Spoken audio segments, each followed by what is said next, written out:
Alright, new plan. Figured something else out, or heard something else out, so I hope it works. Still working in the menu option. If this works, I am profusely thanking the dude on Reddit. Oh, nice!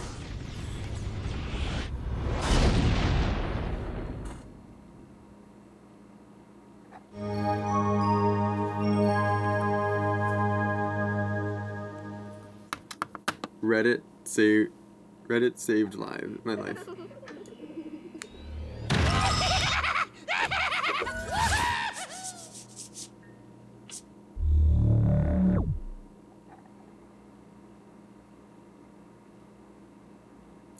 Also, one more thing, thank you, God. What is up, everybody? My name is Underdro, and I am elated right now. If you couldn't tell by if I don't keep the beginning of this video on, which yeah.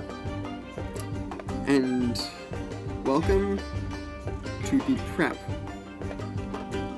of my own Skylanders Nuzlocke series. So I've got a couple rules which I have written down here, and I'll just go over them while this goes in the background. This isn't the first episode, this is just the prep.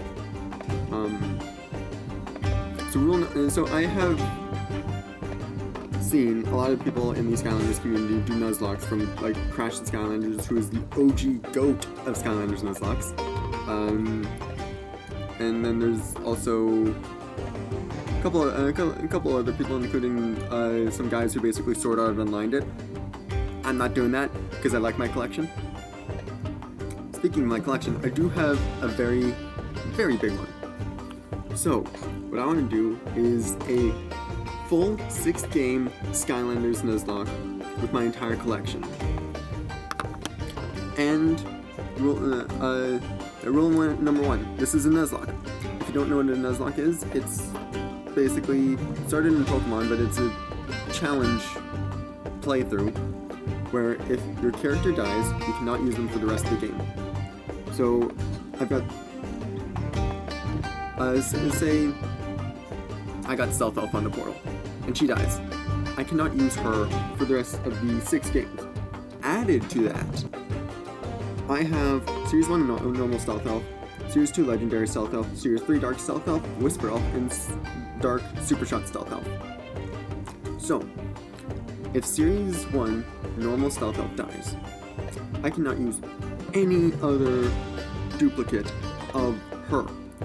Which means I can't use Normal Stealth Elf for the rest of the games, can't use Series 2 Legendary, can't use Series 3 Dark. I can, however, use Dark Supershot Stealth Elf, because she's not just a duplicate of Normal Stealth Elf, she's like an entirely new character with a new moveset and everything, just same personality. The jury is out on Whisper Elf though. I don't know if I'm going to include minis in there or if they're going to be their own separate thing. Rule number 2. The basis of this rule is that if I switch off of the Skylander, if it's not at 100% or 0% health, they're gone. That's the basis of this rule, but to expand it a little bit more and make it more complicated, if I switch off the Skylander without full health, and the second Skylander I switch to takes damage, the first one is counted as dead. Basically, if Spyro takes damage, and I switch to Gill Grunt, and Gill Grunt takes damage, Spyro is counted as dead, so I can't use any Spyro for the rest of the series. But if Spyro takes damage, I switch to Gill Grunt, and Gill Grunt takes 0 damage before I switch back to the Spyro I was before, then Spyro will be fine. This is basically just switching one of the characters at low HP to keep them alive. That is more allowed when you have smaller collections, like smaller groups or whatever, but basically, for the most part, I have to stay as the same Skylander throughout the entire level with that one complicated caveat. Rule number 3. Magic items are not allowed, but traps and creation crystals are in their respective games. Traps do also follow the above rules, but cannot kill a Skylander, so if I have a trap villain in there and say Food Fight takes damage and I switch the trap, and the trap is taking damage when the timer's running out. Food Fight is still alive. That's just because that's how traps. That's just because of the unique way the traps interact with the game. And also means a villain can only be used once. So the minute, if I switch to Broccoli Guy, go stay on him for 1 second, the timer runs down, and then I switch off, he's done. Can't use him anymore. And if the timer runs out, the villain is done. So each villain gets 1 use for the entire game of Trap Team. And I'm not allowing myself to cheese it with Chaos's magic move that, restores his timer. And I cannot use infinite time glitches like that one dive in, I think it's Secret Service of Supreme Stick. As for the creation crystals, I'm only allowed 1 creation crystal from each element. And rule number 4, I play on the hardest difficulty possible. It's not called Ultimate Nightmare because I only play on hard.